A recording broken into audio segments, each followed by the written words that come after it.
What's going on, guys? This is Sam, and today we have some pretty crazy iPhone news to talk about. The iPhone X and the iPhone SE are said to be discontinued later this year whenever the three new iPhone models that we're expecting to see announced are released. Now, it sounds crazy right off the bat. This comes courtesy of Bluefin Research and a research note picked up by Barron's.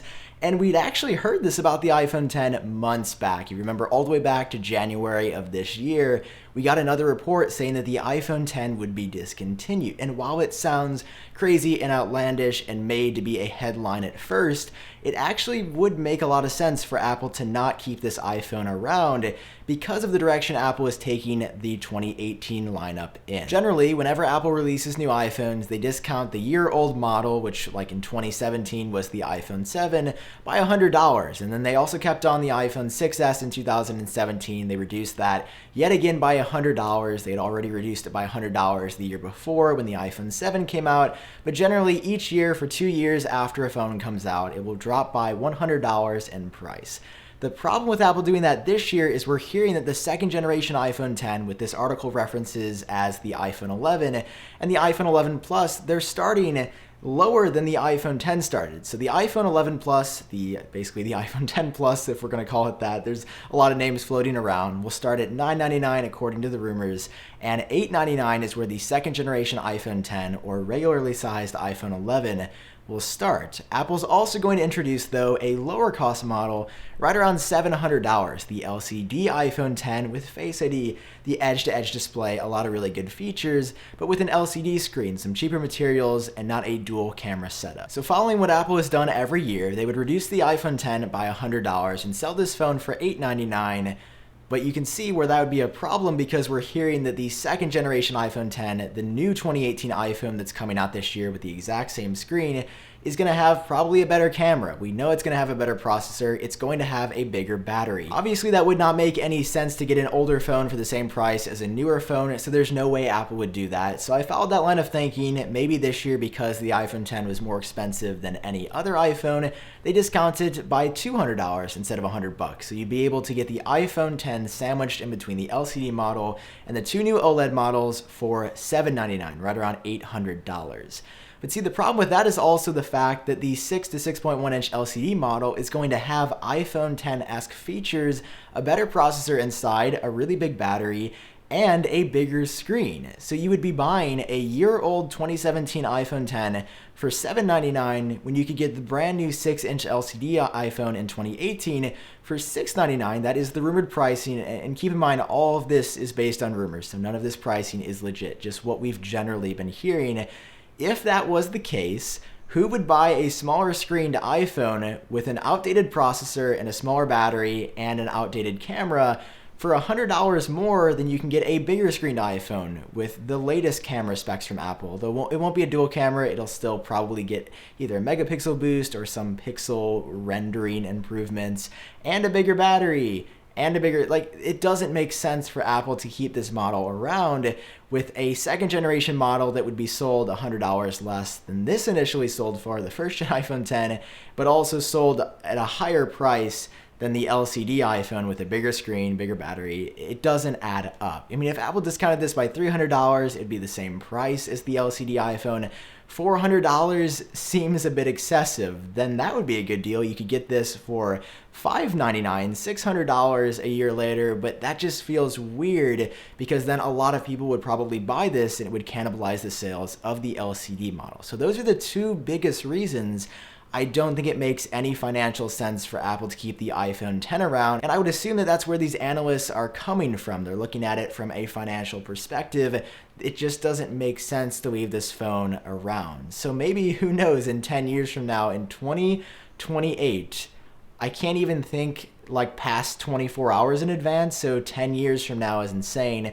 Maybe you guys should go out and buy these iPhone Xs sealed, factory new, and then try to sell them on eBay or Amazon in 10 years, and YouTubers like me will pay thousands of dollars to buy them. I don't know, that's totally random, but maybe the iPhone X, if it is discontinued after just 1 year or almost less than 1 year in production, maybe it'll be a collector's item. Maybe it will actually be worth money someday. I don't know. Please don't make any financial decisions off of this video.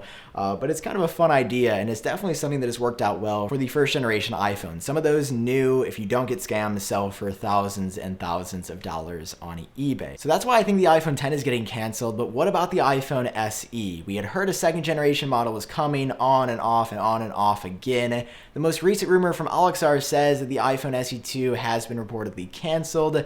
So we don't know if a new model is coming now. It might, but it probably isn't. It was a phone I was excited for. It's a phone I know a lot of you out there were very, very excited for, very excited to see. Now it's not happening. Why is Apple getting rid of the first generation iPhone SE? And my only guess here is that the specs at this point are so outdated. That phone was released in March of 2016. That means it has iPhone 6s specs inside, which is now nearly a 3-year-old phone. So that's, I think, where Apple's coming from there. However, there is the very hopeful part of me that says Apple's getting rid of the iPhone SE original to replace it with a new model. That's why that one would be getting discontinued, because it has outdated specs, but we just haven't heard that. A number of sources have said iPhone SE is coming. Now it's been pretty much radio silence. Evan Blass, who's got a really good track record on Twitter, actually confirmed that a 2018 iPhone SE model was in the works. So maybe that replaces the original iPhone SE, but I'm having a hard time seeing that happening with no real leaks in the past couple of months. It's like Apple was ramping up to produce this phone, everybody was excited for it, and then all of a sudden somebody at Apple just said, we're scrapping the iPhone SE, it's not happening in 2018, and it may never happen in the future. Let me know all your thoughts down below, because this is going to be a pretty unprecedented move for Apple, especially with a phone and a release as big as the iPhone 10. Seeing this discontinued would definitely be really, really weird. There's also one other piece of iPhone news that I want to cover in this video as well. According to Economic Daily News picked up by Mac Rumors, we're once again hearing that in 2019, a triple camera setup will be coming to some or one of the 2019 iPhones. I really hope Apple applies it to both, like the 5.8 inch and the 6.5 inch version, just because I don't know if I'll be using the iPhone 10 Plus as my daily driver. I'm just really content with the 5.8 inch screen that we have on the regularly sized iPhone 10 and what we will have on the second generation iPhone 10 that's coming.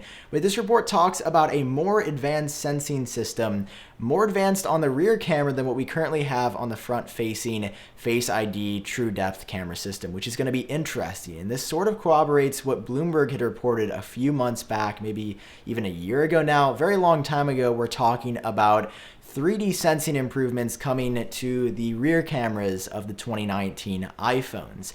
It's basically said right now, according to Mac Rumors' translation of the article, that it will have stereoscopic imaging from, I guess, at least 2 of the lenses on the 2019 iPhone, where you're basically able to take a image or sense something from 2 different angles and then triangulate it to probably improve Apple's AR capabilities. Bloomberg had said it would be more of a 3D laser that would like shoot out and sense where things are going. Anytime I say 3D, I'm skeptical, because not a huge 3D guy, but 3D as in it's able to sense a 3D dimensional object. And this would almost certainly be for Apple's furthering of their augmented reality platform, which I haven't really used or taken advantage of, because right now it's just so gimmicky for me that I have not incorporated anything with augmented reality in my daily life. And I was so excited for it with iOS 11. When we first saw ARKit, I thought it was going to totally change the game. I thought I was going to use it nonstop.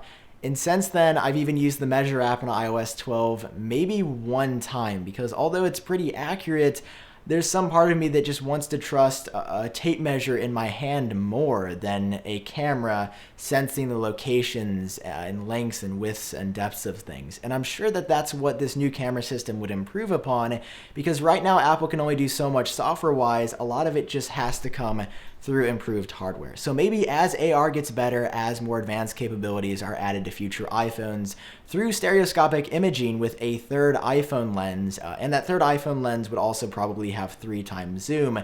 So you would have 1 time zoom, 2 times zoom, and 3 times zoom, all non-digital, all happening optical, which would be really cool. If Apple adds all those lenses, you're gonna get a great optical zoom lens in addition to better AR functionality for ARKit 2.5 or 3.0, whatever Apple Apple ends up calling it. Either way, I think adding a third lens to the iPhone is going to be a big win for consumers. I'm really happy with 2 lenses here, but Apple could also probably do some crazy stuff with portrait mode now that you would have a third iPhone lens on the 2019 iPhones. As of right now, that's like the biggest rumor we have for next year's iPhones happening after the 2018 ones are released, is that a third camera will be coming to iPhones. This is, I want to say, already like the 4th or 5th time we've heard that, and the 2018 iPhone models at the time of recording this are still a couple of months away. So pretty big deal. But that's all for this video. iPhone 10, iPhone SE getting discontinued. 2019 iPhones, at least one of them I would say will have 3 cameras. Lots of crazy stuff happening. Do you like the direction the iPhone lineup is going? What are your thoughts on all of this? Let me know down below, because I do really enjoy reading your comments. And thank you so much for watching. If you enjoyed it, drop a like, does help me out as always. And if you want to see more iPhone rumors in the future, as soon as they come out of the rumor mill, make sure you hit that subscribe button as well. If you want to help support the channel, get a cool shirt like the iPhone 10-ish version that I'm wearing right now, you can do so over at shop.iupdateos.com. That would be absolutely incredible. For now, I've been Sam. I hope all of you are doing great, and I'll talk to you in my next video.